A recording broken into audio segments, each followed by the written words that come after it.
So now I'd like to switch gears just a little bit and talk about what have we learned as entrepreneurs. Being an entrepreneur is a continuous learning process, as you all know.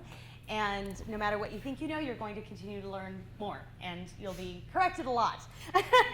So I'll actually turn it over to Natasha, and maybe you can talk a little bit about what you've learned as an entrepreneur.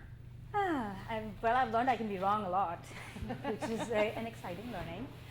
But I've also learned that there are more things I'm capable of doing than I ever imagined. Like I'm pretty good at building things and I really enjoy them, but Rachel's always forced me, now let's go meet a partner and let's go do some sales. And I'm like, sales? I don't do that. But you know, when you're a small team, you do every freaking thing. So yeah, there are times when I'm like, sure, I can do that too. So I think, and in some sense, those things amaze me because I had put myself, after working for a while, in a bucket, being like, this is what I do and I do really well, and I'm really scared to do other things.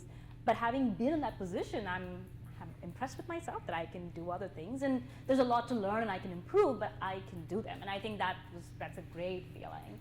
I think the other one thing I'm learning is resilience matters, like tenacity matters.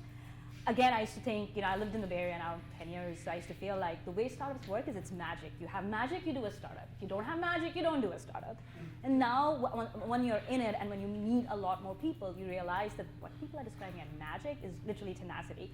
You do something, it fails, you change it, you adjust, Pivots. You learn, you pivot, and then we celebrate the success stories. We forget, like, it's a journey, and to be honest, I'm also learning to enjoy the journey versus constantly being like, what's the outcome, what's the outcome, what's the outcome? And I think that's a life lesson for me, that it's okay to enjoy the journey, and I enjoy the process. And I think part of that is I'm enjoying the journey because I love the people I work with.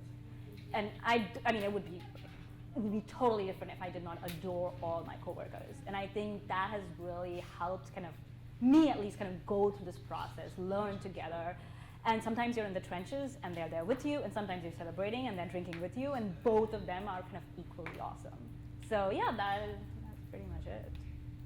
So I guess what I've learned is that passion really is at the core of all of this. Being an entrepreneur is the hardest work that you will ever love. And you'll work harder than you ever thought possible. And it's so worth it.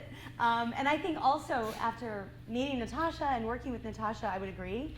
I feel like the luckiest person in the world to be surrounded by such amazing people, and who I adore as well. And that anyone can be an entrepreneur.